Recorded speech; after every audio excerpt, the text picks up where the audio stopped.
سامح اخوك وبكره انا هسامحك، علاقتك بيا هتبقى كويسه. ولو في بعد كده مشاعر وحشه من اخوك دي هتبقى مشكلته هو مش مشكلتك انت، وهتتخلص من كل الاحمال اللي عليك. ايه؟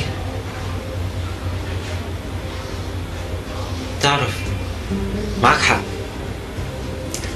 انا ما كنتش عايز انتقم منه، انا عايز اعيش في سلام معاك. طيب خلاص انا هسامحه.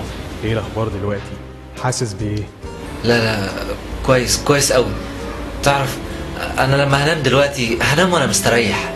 انا عارف انت لسه مخلصتش صلاتك، كمل عشان تنام. فعلا، ولا تدخلنا في تجربة لكن نجينا من الشرير. كويس خالص، انا هعمل كده، لكن المشكله انك انت اللي بتدخل التجربه برجليك. قصدك ايه بقى من الكلام ده؟ انت عارف انا قصدي ايه ولا اقول؟ لا